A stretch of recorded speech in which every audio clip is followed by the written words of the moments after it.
30 minutes of power. What switch has to happen? Because I did a IG live yesterday, open mic. She is made. Shout out to you, Leonora Martelli. Like, dope.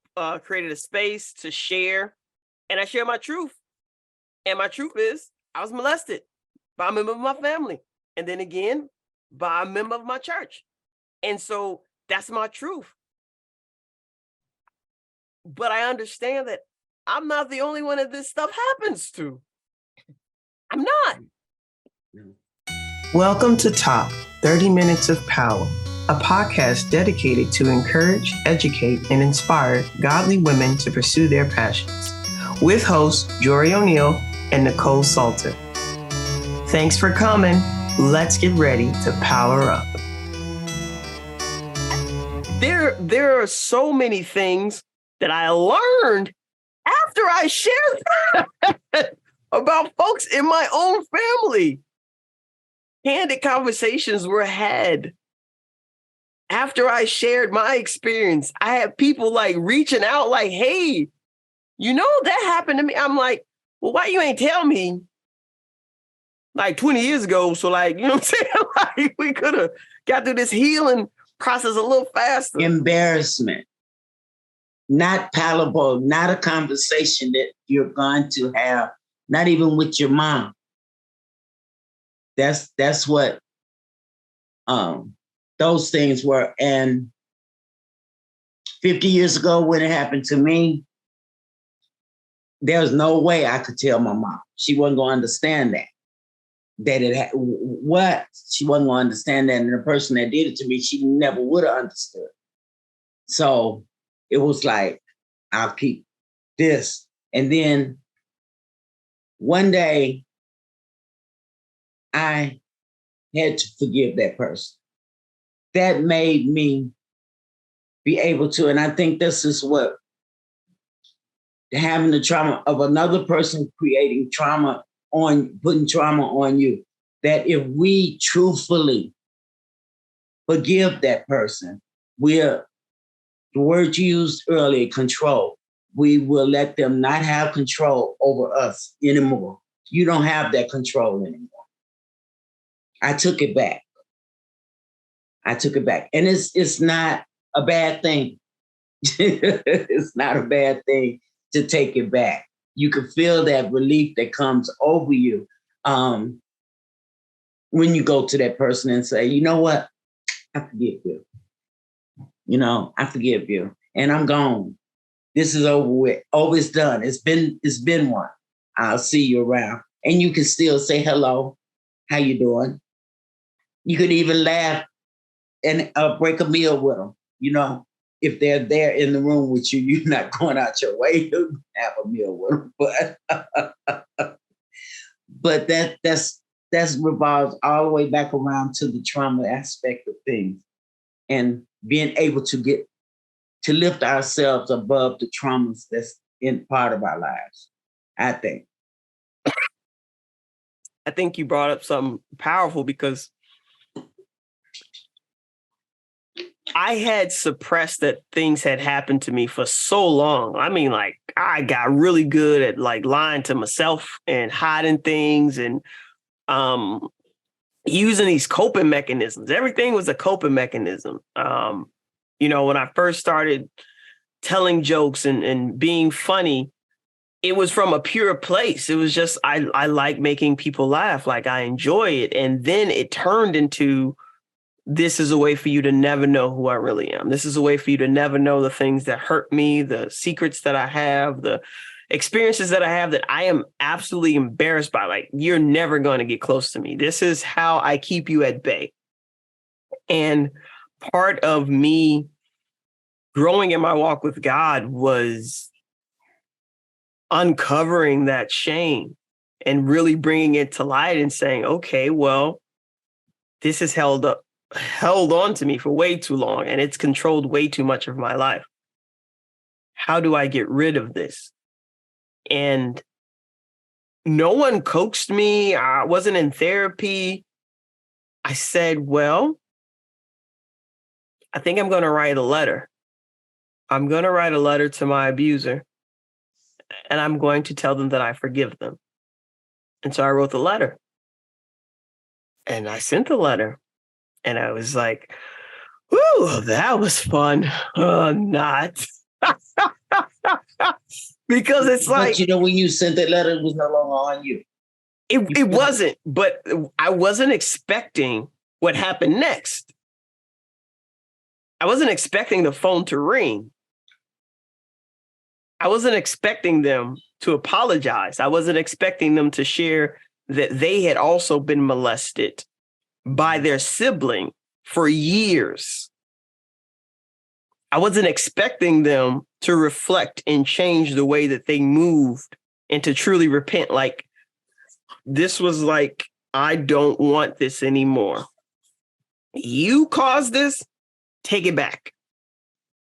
This is yours. Right. This is yours. And the power that I felt. So not only was I trying to take back control of my safety, control of my personhood, but the power that came from you shared this with someone who knew full well what happened because he did it. Right. But the power of the share, I said, oh boy, I got some here. So if I share this, even with the idiot who done it, transformation can occur. Okay, let me try this again. And so I kept sharing it, and I kept sharing it, and I kept sharing it, and I kept getting these responses of people coming back saying, that happened to me. Wow, you're brave. I can't believe you're sharing that.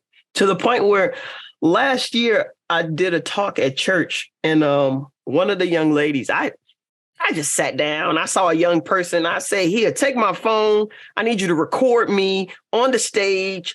And then just send it to me. If you can't send it to me, then take my phone too. And then you're going to. And then when I finished, I sat down. I said, thank you so much. Took my phone back. And she said, can I have your number? I was like, cool. I'm thinking she got some other footage from her phone, a different angle. She want to send it to me. And she texts me. And she says, thank you so much for sharing what you did today, because I too was molested by a member of the ministry. And I said, oh boy. I wasn't expecting that. I mean, in my mind, I'm like, well, it can happen to me. It can happen to anybody. But this had been something that she never talked about before. This was a skeleton in her closet that she never let out. And I was like, oh, yes, that's right. There is power in the share. There is power in the share. And so now I'm just like, who else can I tell? Right, with grace. You want to just like go randomly up to nobody at a bus stop and be like, hey, I was abused. You too? Like, that would be awkward. But it might be powerful too. You never know. They could be never know. Yeah, me too. How many people might be there? So again, the whole idea of having this conversation was to make it more normal, to share that it's just not uncommon. Trauma happens, and depending again on your ability to control it, the power you feel around it. Nicole felt powerful, saying on this day at this time, cut me open, take the baby and let me go. She felt power in that. Yes, I did. I felt scared because they put up a white curtain, a big old sheet. I couldn't see nothing. And all I felt was my body going like this, and I'm decapacitated from my neck all the way down. I can't feel my fingers. I can't wiggle my toes. They put a mask on me. I was just like, I feel so out of control. I don't like this. I prefer just like cop a squat. My legs is open and then I can see what's happening. but I couldn't see nothing. And then I said, Ron, yo. Hey, my man, go around the curtain. See what they doing. See, make sure they doing right over there with the stuff down there. Come on, that's your stuff, man. Get ahead and go check that out. And he went behind the curtain. He goes,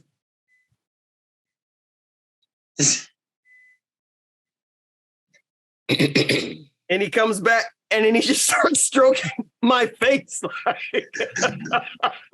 like oh God, what are they doing? That did not give me comfort. That just gave me more fear. I'm sure it didn't. I'm like, why your face look like that? Why are you stroking my head? Like, what's happening? Jamel would have looked at me and be like, I ain't going back there. They may cut me. Ron was traumatized. I think so. Very much so. I think so. I was going to add that a part of the reason to normalize the conversation is because it will lessen the occurrence. Right. So if this continually happens because no one speaks about it, and that is the power that the perpetrators have, is that it will be a secret and they can keep doing it. So the more we talk about it at the dinner table, from the pulpit and everywhere else, it will decrease the amount of occurrences, because these people won't be able to hide in the shadows and do what they do if everybody's talking about it and warning people about it, and sharing their experiences so that these people don't have the opportunity anymore. So there's power in talking, because the secret's what allows this to grow. Right. You're right. And also the education behind it helps as well, right? Because of the things that happened to you, Jori, when you were younger, you know how to educate your children so that it doesn't happen to them. And so a lot of people like to say history repeats itself, but it doesn't have to.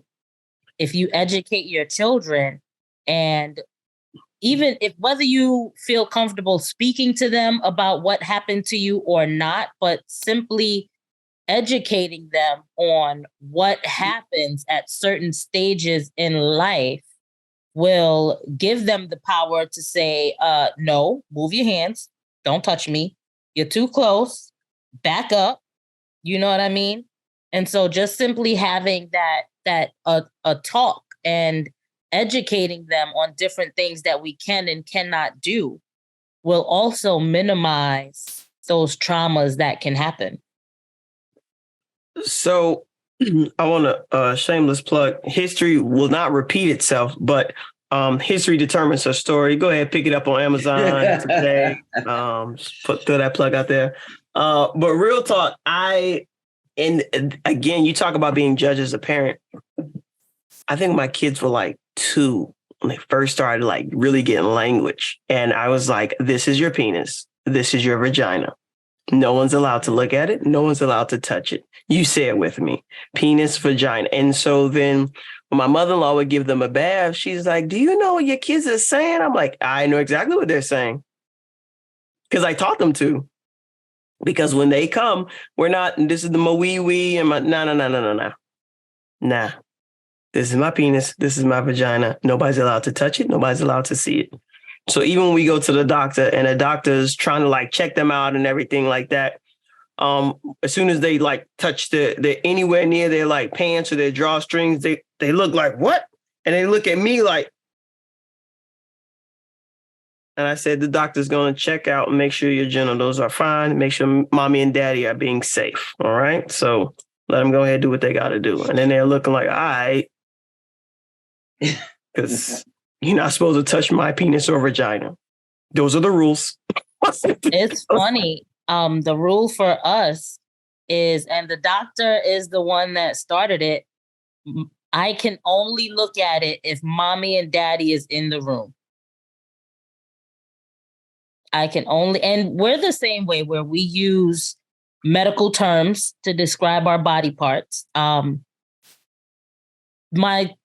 One of my sisters is not the same. And so her children call their body parts different things. And so my daughter started, calling her body parts different names. And I'm like, no.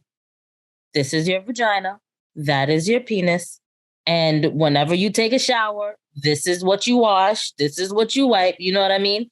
And so we were big on using medical terms also because it was a class that I was in. I think we were in the same class, and some sort of children's class that you and I were in together. And the teacher said something that stuck with me for a long time. And that was, when you start to change the names of different body parts, you diminish their value. Oh, that was that black teacher dude, like child psychology or something. Yeah, it was something. Yeah, I don't remember if it was a dude or a woman, but it was a man. You got better memory than I do. But that stuck with me because I never want to diminish any of my body parts nor my children's, you know. Absolutely. I don't want them to think that their body parts are not important, are not a gift from God, are not special. And so that is the main reason why we use medical terminology when it comes to body parts. But it's definitely important to make sure that you instill in them. My nephews, same way, not the same way, they use different terminology, but something that stuck with me from them is they know this song that talks about the no-no square. And it's the whole like torso that they draw a square around, and that is the no-no square. You don't touch anything in the no-no square.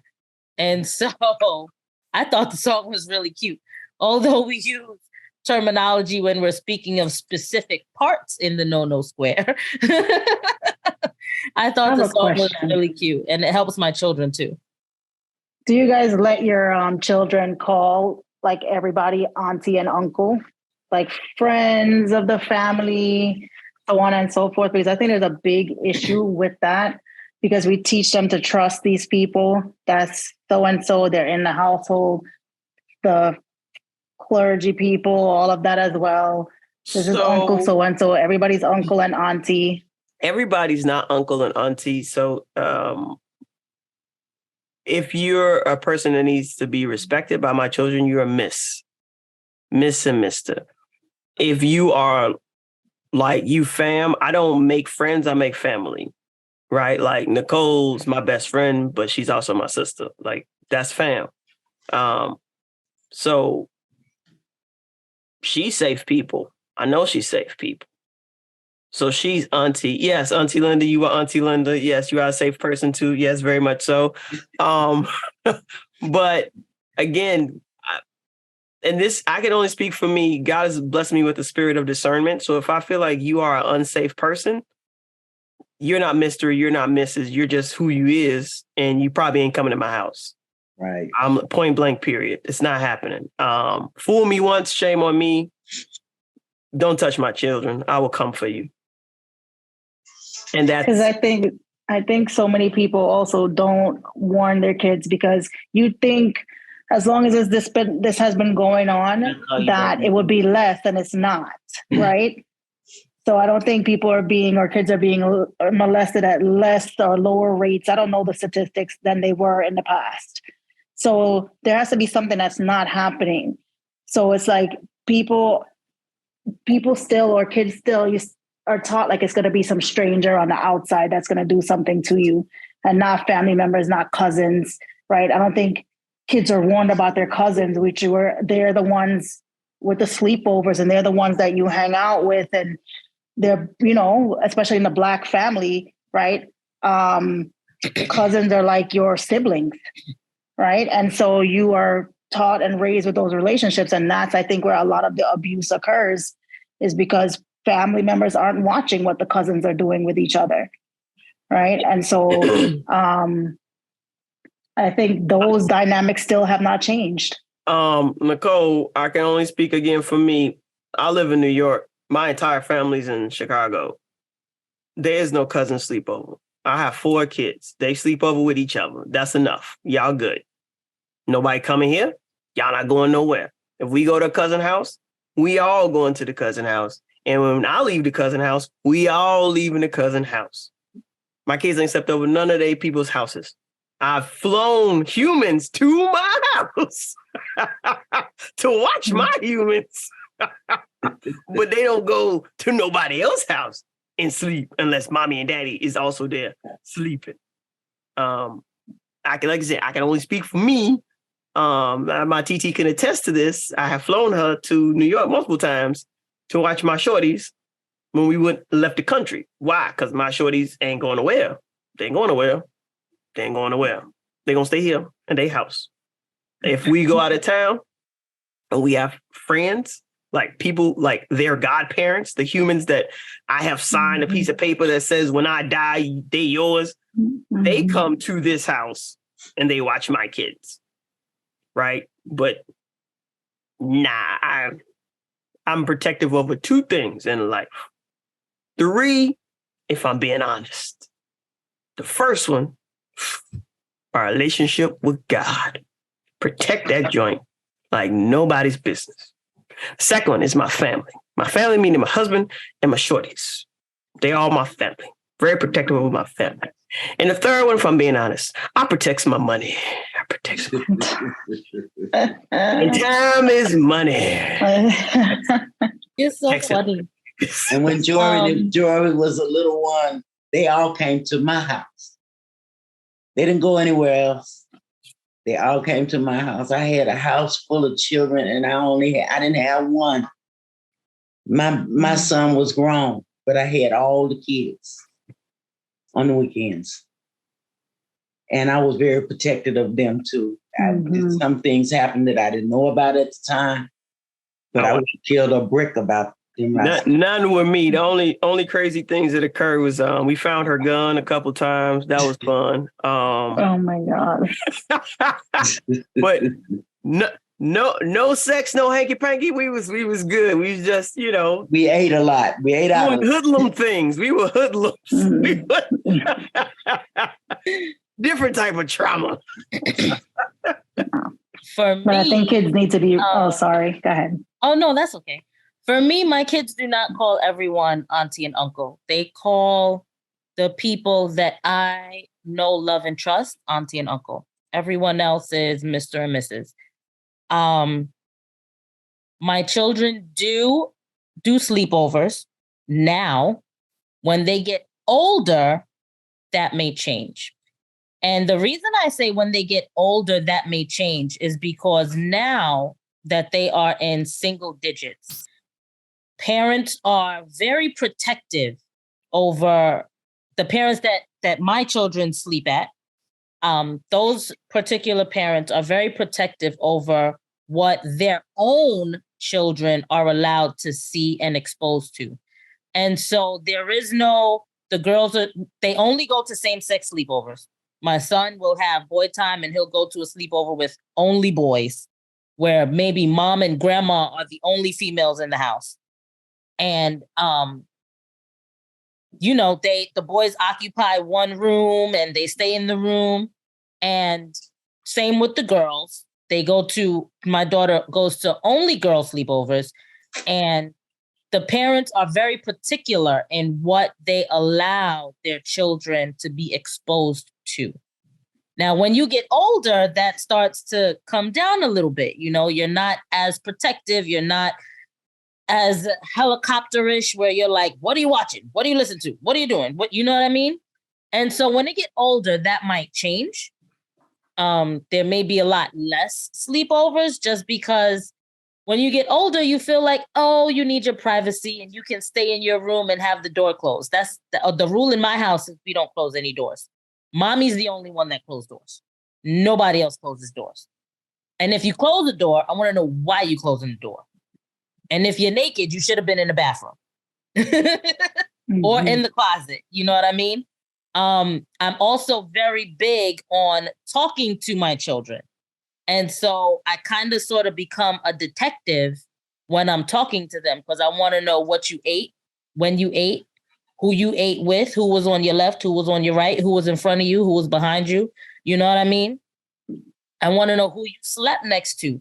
And a lot of times I ask them those questions, but I already know the answers because the parents send me pictures. They send me pictures of everything they're doing the whole entire night. And so there are some times where I get one picture per hour, And so I'm very big on making sure that my children are not hiding anything from me. Like they did throw me a birthday party last weekend. They did not tell my children because they knew they were going to tell me. So I'm very big on talking to them, not only talking to them about their feelings, but talking to them about different things that occur in their lives. And we do have a lot of those conversations that may be uncomfortable for other parents. But I choose to make it not uncomfortable for me because I want to know every detail that happens in your life. Yeah, and you got to watch out for, even though it may be all girls or all boys, like if another child is being abused, it's not uncommon for them to be then, doing things with the other kids of the same gender because they're just doing what they're learning. So, yeah. For me, I am very observant. And so there are times where my children will do things differently or they'll say differently and I pick up on it instantly. And I'm like, wait, rewind. Where'd you learn that from? How do you know that word? With my son, it happens more often because he's in 3rd grade and he comes home and he's like, Mommy, I was hanging with my G today. And I'm like, what does that mean? Number 1. Number 2, who did you hear saying that? Number 3, how often do we say it that you feel the need to come home and tell me? And so I think paying attention to your children is a big thing because they will show you what is happening. They will show you what is going on in their lives. With my daughter, the way that she dances sometimes, I'm like, where'd you learn that from? How'd you pick that up? The way that she's into crop tops now. Now, some of the kids on the block are 12 years old. And so, their moms are okay with that. And I'm like, you still in single digits. Pull your shirt down. I don't need to see your belly button. And so, but I observe that and I look around to see where she got it from. And then I ask her. She's only 6 years old. We were going to church and she wants to tie her shirt in the back to make her shirt short, not long. Where did you learn that from? Oh, Miss Claire does it in church. Miss Claire is 21 years old. I can't tell Miss Claire how to dress. You, on the other hand, yes, you can. This is not what we're doing. This is not how we're dressing, I hope you watch it, Miss Claire. It's important to keep an eye on your children. And sometimes you have to play detective to where you're looking at them to see how they move and how they shake and what's happening differently in their lives, each stage that they're in. Most definitely, Nicole. Yeah, so unfortunately for our children, Nicole and I are both ABA level 2 certified. So. Oh, yeah. We will be out in public and all I have to do is go, Christopher. And he know what it means. And he straightens up right away.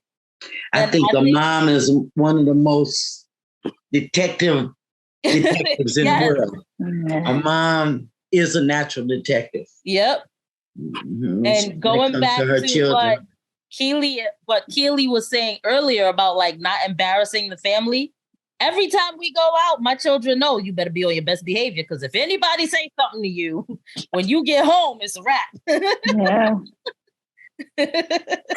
Yeah, but it is that idea that is also Kealia about watching. Sometimes you can't. Kids of the same sex do things to other kids, especially if you put one in there, let's say a year older or 2 years older than your baby. Mm-hmm. They should never be around anyone but kids in their same age groups if they're going to spend time with someone else. But Jori, you and Nicole are teaching your kids wonderful things about their bodies. Know your body, first of all. Your body is your temple. Nobody needs to come in do anything to that. Nothing. Absolutely. I don't even want you touching my kids' face when they little. I be seeing people taking their babies and they getting all kissy, kooky. No, you don't have to do all that. That ain't necessary. I was, I don't know, like, it is what it is. It was what it was. But I didn't let everybody hold my baby. I know. Right? Like, and it had nothing to do with like, oh, I don't like you as a person or whatever. Spirits travel. And if I don't know what you got going on, Right. you ain't about to transfer nothing to my child. Right. Absolutely nothing. And so I kept most of my children, like, I'll give them to Ron and he have this little marsupial kangaroo pouch chest thing. And that's where the babies would live. Because when nobody about to go ask Ron to hold no baby in there. They'd be like, oh, wow, can I hold your baby? He'd be standing there like, nope. Nope. What? No, go get your own baby. Don't hold my baby. Don't touch my kid. But again, that's just me. Why? I hope a lot of people watching this on Facebook Live. This has been a good conversation. And all these things should be normalized. How to raise your children, how to have those difficult conversations about sex, about molestation, about pedophiles, about safe people, unsafe people, right? All these conversations are ones that should be had. Like most days, I'm not going to say every day because that'll be a lie. Most days, like we do highs and lows at the dinner table and we have conversations about what was your high for the day and what was your low for the day. And Ron and I share too. Sometimes, Ron tells us about a tough time he had at work with criminals and because he's a court officer and like, some of the stuff he has to do and the people he had to like detain and stuff like that. And the kids are like, what does it mean to detain? What's a criminal? And so like, all right, well, we weren't planning on having this conversation, but now you understand, okay, well, how do you go to jail? What is a consequence? Like, and so by the one, how was your day? What was your high? What was your low? Now we're going into all these different conversations. And so I think just having conversations, like, I feel like that's what's lacking in a lot of households. Everybody having screen time. Everybody got their face in the screen, the video games and the cartoons. They's raising the children. That's not healthy. I'm not going to be like, oh, my kids ain't got no screens. They have screens, but it's within limits. Monday through Friday, we don't do video games of any sort. In the morning before you go to school, you can read a book. You ain't watching no TV, right? So there's certain parameters that you set. We started this podcast. I hugged all my kids, 7:30, 7:35, and it's been quiet ever since. Why? Because they know they need to leave, go to the next level, not a video game, but they live on the second floor. Go upstairs and go sleep. All these, go upstairs and go sleep. Get your rest. Because by 5, 6, they're going to be up, wired, right? And so you have to figure out what works best for your household. Everybody's household is not created equal, but every child needs to be poured into. They need to be encouraged. They need to be talked to, not talked at. Talked to. Mm-hmm. Spoken with, not at, right? And so we could get into a whole like deposits and withdrawals, and we can go into a whole other conversation, but not tonight. Not tonight. I'm looking at the Facebook, and we're at the 59-minute mark, Nicole. So the hour of power has ended. We're going to yes, ma'am. land this plane. This will be split up into 2 different podcasts. God, thank you so much for technology. It was definitely powerful. Kealia, I really hope that we helped with the information you were looking for. Oh, no. I wasn't looking. She wasn't looking for information for her book. She was here. Oh. To be a part of the conversation surrounding trauma because she's a human and everybody. Oh, I apologize. I thought this was to help you get over some sort of writer's block for the book that you were writing? Oh, no, not at all. Well, I hope it's able to help somebody else. Help a bunch of other people Yeah, get over whatever issues they've been going through. Absolutely, to have the conversations. Yes. Conversations are very important. And I think something that we need to work on, and even myself as a mom, is we kind of need to stop thinking that our children are not going to understand. I remember when we first moved here, my children were 6 and 4. When we first moved here, they were 6 and 4. And we went for a walk, and one of the neighbors that are here, one is a judge and one is a lawyer. And they have 2 children like us. One is the same age as my son. The daughter is a little older. And they were bickering at each other. And the mom says, listen, this is what is going to happen. Do you abide? And I'm like, do you abide? Do they know what that means? Well, if she's saying to them, do you abide? They have to know what it means, right? Mm-hmm. And from that moment on, I stopped treating my children as if they did not understand what a 4-syllable word meant. And if you don't know a 4-syllable word, I'm going to use it and teach you what it means and then use it again. That word inappropriate is the best one, because I heard Jori's kids use it on Saturday. I hear my sister's kids use it all the time. And that's the word, that's a big one to teach them. That person's being inappropriate. And my 6-year-old niece will tell you that's inappropriate. Yep. And that's what you need to be teaching them. Yep. So they know they can learn it. We have to give them the language to tell us, to be able to speak to us. I use inappropriate and unacceptable a lot. Mm-hmm. That is inappropriate. That is unacceptable. So, yeah. Good. Those are 2 words that you hear in my house all the time. Listen, some things are caught and some things are taught. And so what we need to understand is that if we don't teach the children, they will catch it. They're either going to catch it from us or they're going to catch it from the streets. Yep. Mm-hmm. And that's reality. So, ladies, it's been a fantabulous conversation. Thank you again to Miss Kealia Hamilton of Kealia Editing Enterprises Services. Hamilton Editing Services. We're going to figure it out. All of those things to come. I'm going to put it in the show notes. It's going to be great. I'm going to get it right. You're going to write it for me. It's going to be great. TT Linda, our unofficial co-host, thank you so much for sharing your wisdom with us. Appreciate you. And Nicole Salter is ever fabulous. Fabulous time. You welcome, Bernice. Bernice, I thought you wasn't here. Oh, Bernice went in the chat. God bless America. Jori O'Neal, 30 minutes of power. Go be an empowered woman using your power to empower someone else. Until next time, people. Peace. Bye. Peace.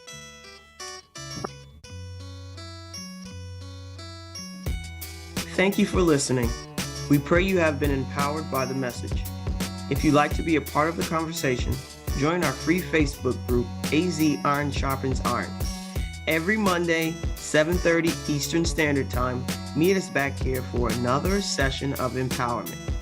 Share this episode with another woman who needs to be empowered. And don't forget to like and subscribe. Until next time, be an empowered woman using your power to empower others. 30 minutes of power.